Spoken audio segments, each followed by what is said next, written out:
Hello, team. It's time for the Daily Detangler.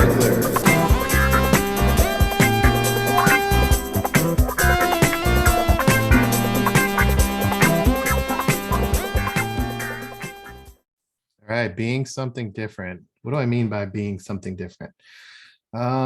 Basically, as I've been exploring tangles, the centering concept on why tangles are important, it is this idea of doing something new. And I'm exploring that here on this detangler because I think I've overlooked and I've lost kind of sight of how hard it is to be different in business today. And sticking out your neck, so to speak, is something that is really, really difficult. And being different is not rewarded in business, it seems. So I'm going to explore that here on the detangler. And I'm going to start with this picture. When you look at this picture here, it's a herd of zebras. And I used to go to South Africa a lot. That's actually where I got this hat. And I remember saying, well, it's really weird. I was talking to my guide on a safari, looking at a herd of zebra. I was like, it just never really computed to me that people would tell me that zebras would have black and white stripes for camouflage. And in South Africa, the entire, environment is brown. There's very little green. And there's certainly not any black and white. I mean, it's not like these things blend into their surroundings. They're black and white. And the environment's brown. Lions blend in. I say lions are definitely camouflaged. Cheetahs are camouflaged. But a black and white zebra, what's up with that? And he said, well, when a lion hunts a zebra, have you ever seen what they go after first? I'm like, yeah, the sick and the lame ones. That's easy. He's like, why do you think they pick the sick and the lame ones?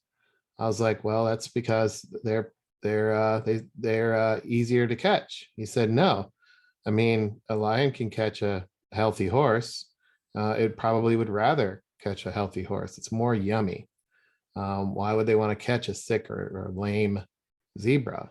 A healthy fat horse is yummier. And he said they go after the sick and the lame ones because they stick out. They stick out from the herd.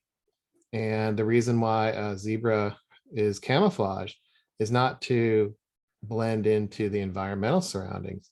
It's to blend into the herd. And zebras always are in a herd. They're never alone.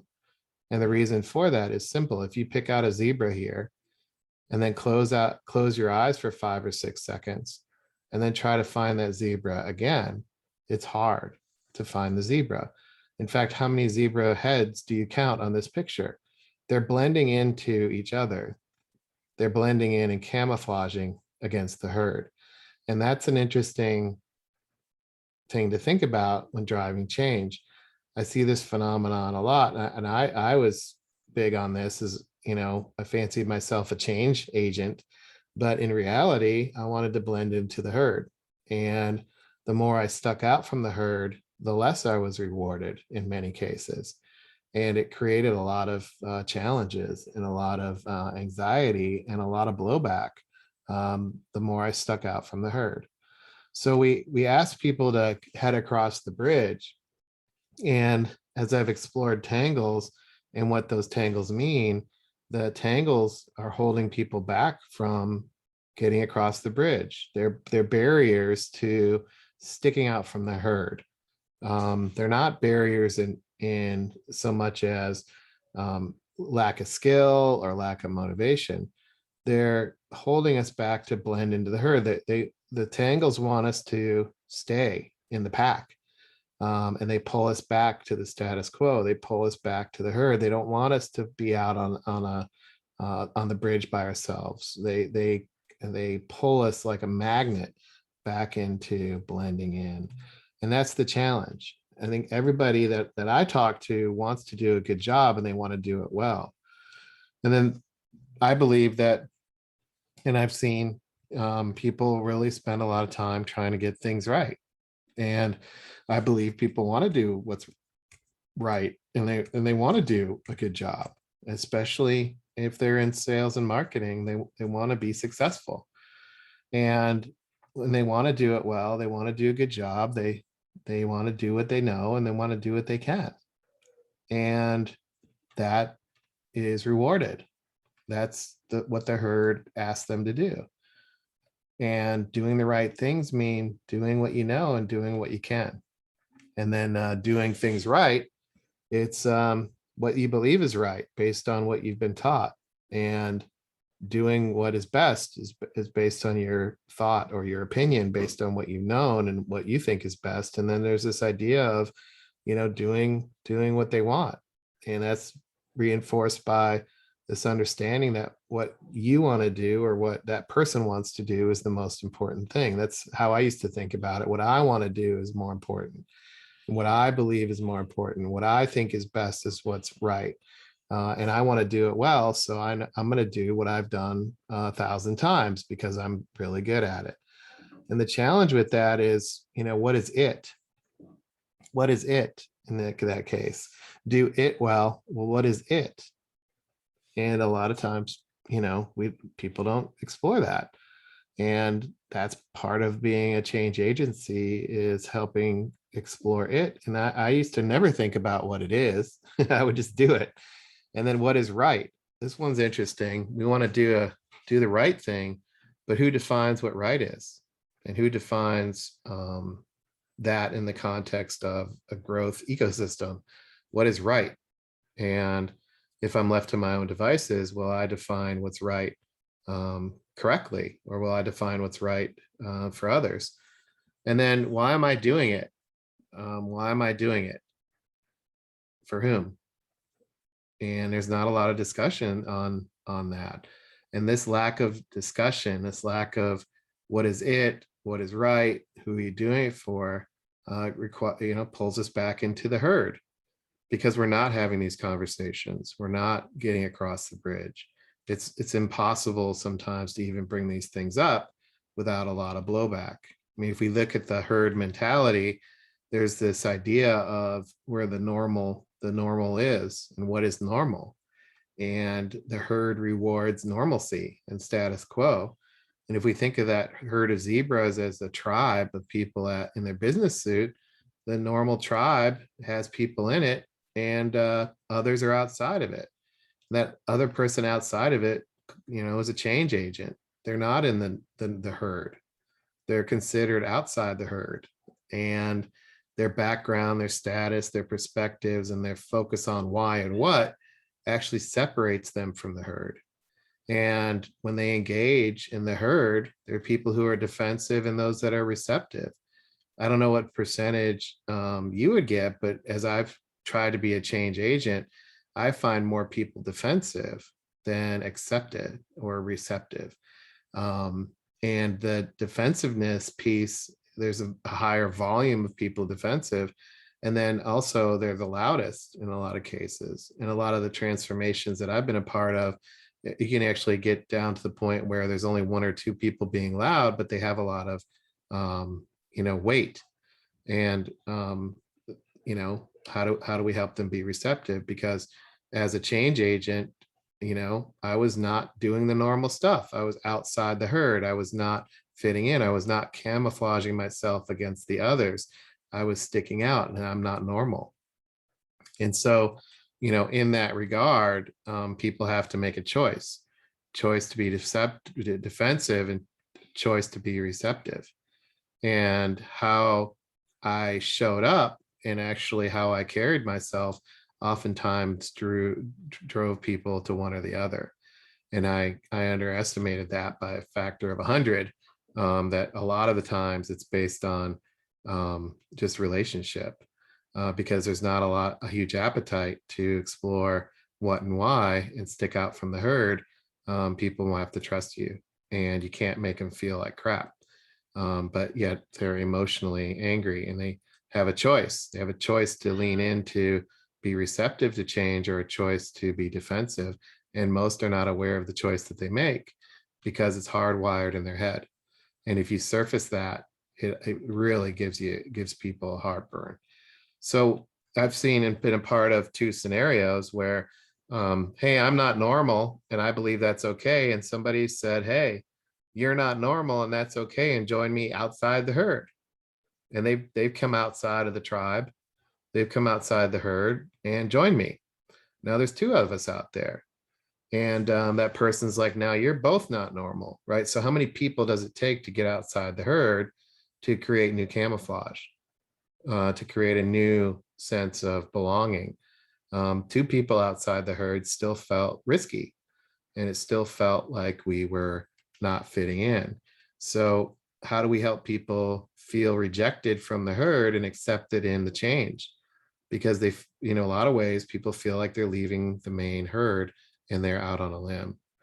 The second piece is, if I'm a change agent and I'm brought into the herd, and the herd is accepting, and the majority of the herd and the tribe is like, let's change, that's going to push out the people who are rejecting it. And they're like, not okay. So what do we do with them? What do we do with the people who are rejected? And how does that ever happen? I mean, have we ever had a group of people adopt a wholesale change and move people out that didn't believe in it? That's been a hard situation to come by. But where has that happened? And then what happened with those people in the red that are, perhaps not on the bus, but the rest of the group is? And the rest of the group is engaged in the change, and the change tribe takes effect. What does the status quo people do?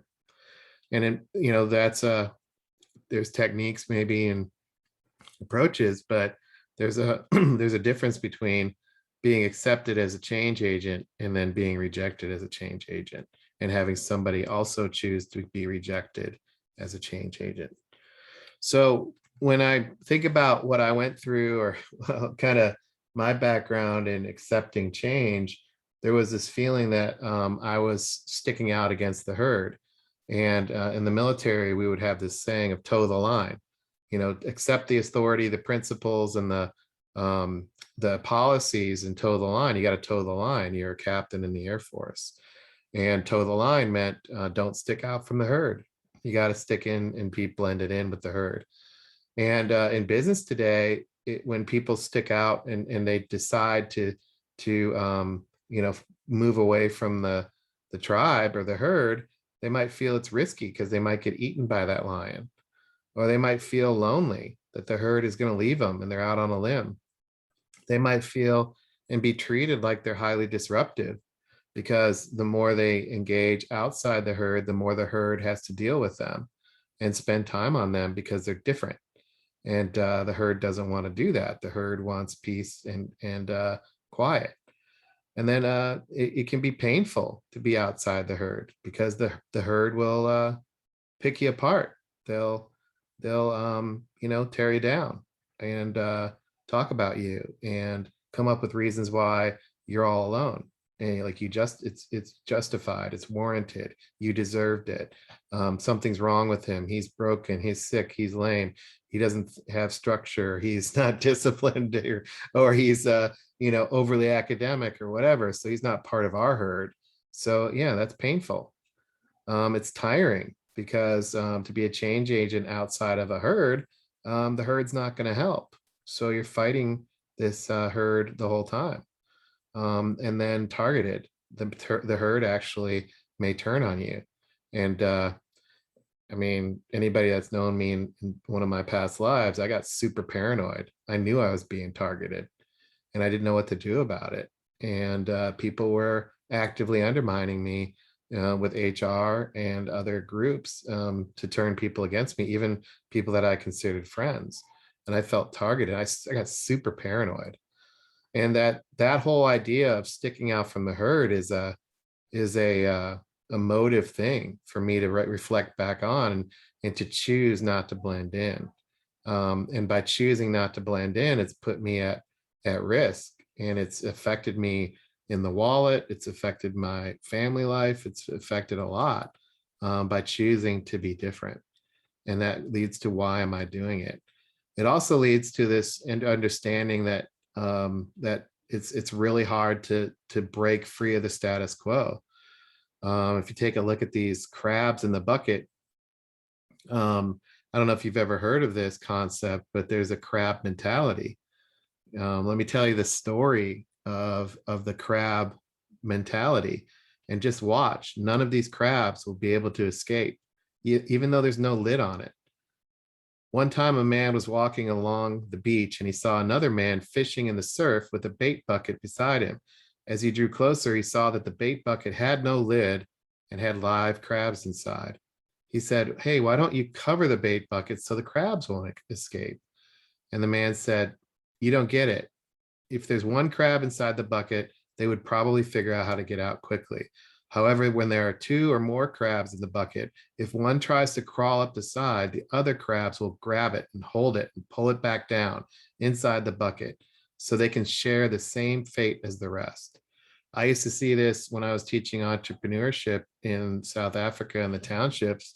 And one person would start making it and start being successful. And that's where everybody would drag him down, asking for loans, asking for money, and making that person feel guilty, not for not giving back to the community, not buying their parents a car, not buying other people a car, not investing in their education with others, and spending all that money they were making back in the township.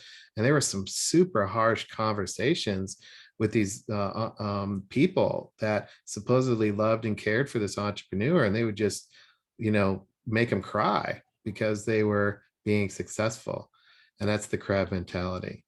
So in that view, when there's a herd and there's a somebody sticking out, that herd will walk away and they'll create a barrier, a buffer. And that can be lonely and risky, etc. But there's also something valuable in that. What is valuable about that? What does that create? And what is the upside of this? And why would somebody want to do that? To me, we have to answer those questions in some instances, and others people are just wired to do it, and they enjoy the thrill of it. So what is that, and how do we bottle that up? How do I identify people that are willing to change like that and drive that kind of change and fit outside the status quo?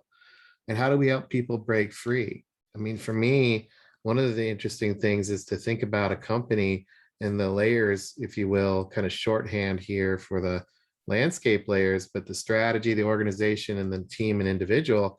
What order do I put these in? What do I prioritize over the other? Am I going to put the team before myself? Am I going to put the executives before myself? Am I going to put the strategy of the company before myself? Am I going to do that? And is that status quo, or is that going to make me feel like I'm breaking free? And in many cases, it makes me stick out from the herd by trying to prioritize others before myself, and it becomes risky. And then at the same time, individually, when I think about what I value and why I'm here and what my role is and what my skills are, the more I focus on being different, the more difficult it is to monetize and to differentiate and to feed the family. And there's this calling to just suck me back to the status quo and screw it, go get a job, or screw it, go get go transact and sell to clueless people who just want to do the status quo. And that leads to, I think, in all cases, why are people doing this? Why are they willing to change? Why are they willing to break free from the status quo? Why are they willing to cross the bridge? Why are they willing to detangle themselves? Why are they willing to actually go out on a limb and let other people out of the bucket? Why would they do that? And why would they be a change agent at all? What drives a change agent to take on something bigger than themselves, to engage in an ecosystem, to think about navigating across all components of a company and bringing together people who have never worked together before? To do what? And why are they doing it?